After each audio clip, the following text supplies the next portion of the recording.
Are you sitting comfortably, my child? Good, then I shall begin. Way back, when Titans ruled the earth, there were two alpha races, the great apes and the blue serpents. My race was called the Everflies, and we were the servants to both these races. It was our job to keep our masters clean and healthy and maintain their temples. I was personal handmaid to the High Prince of the Blue Serpents. That's how I met K.R.J, back when he was the youngest of the pride of alphas.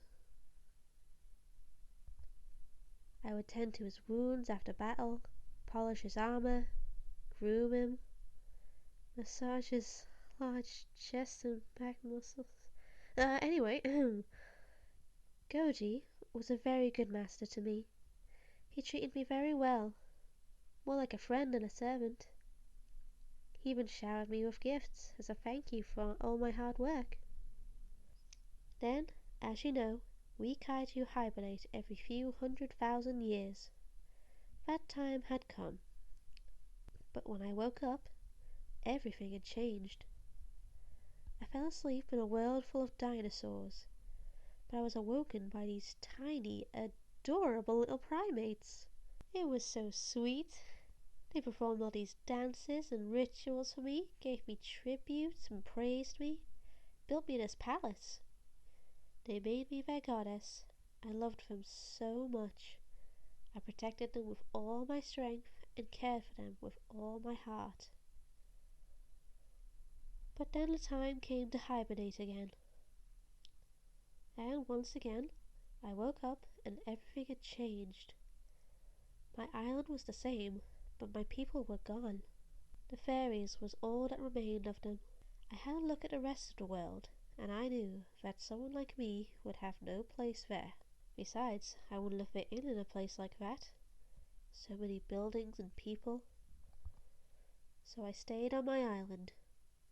Until one day, foul, greedy men took two of my dear little friends after we'd done nothing to harm them.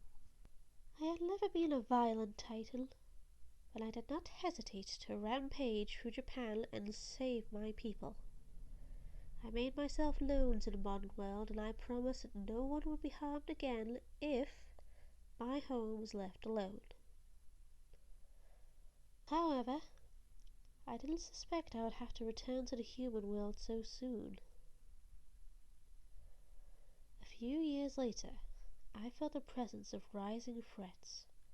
I heard the screams of innocent people and the crumbling of towers. I felt the urge to protect any innocents. My instincts as a god, I guess. So I swam over to the mainland, and I couldn't believe what I had found. My old master, Godzillia. Yes, that's right. The king was destroying the humans. As he told you when you met him, dear, he was outraged at what the world had become. I tried to convince him to stop, but even seeing me again wasn't enough to calm him down. I had to fight him. With the help of my... never mind. Anyway, then the king and I became enemies. It was a stressful time for me after we were such good friends. But things went from bad to worse. An even greater threat had come to this world. One that we hadn't seen in a very long time. A threat not I nor Godzilla could fight alone.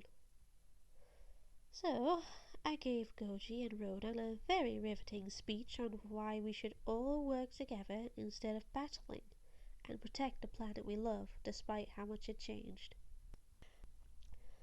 Once the battle was won, the two most powerful kaiju, Godzilla and I, formed our alliance. As the goddess of one of the most ancient peoples on Earth, I crowned him king of the monsters, and his first act as king was to crown me as queen. As more and more titans rose from hibernation, they followed our leadership, and we vowed to protect them all, and to protect those who couldn't protect themselves, the humans.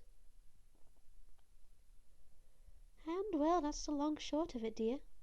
You don't want to know all the squabbling and bickering we did to get here. Yes, yes, quite a saga, I know. But let's not dwell on what was. I shall take the information you have given me to Monarch. I allowed him to build a base underground on my island. In the meantime, sweetheart, feel free to explore. Go get some sunshine. Enjoy the green breeze. My home is yours. It was delightful to meet you, dear. Oh, please don't bow or curtsy. I may be a queen, but I am a fellow Titan. Farewell, my dear.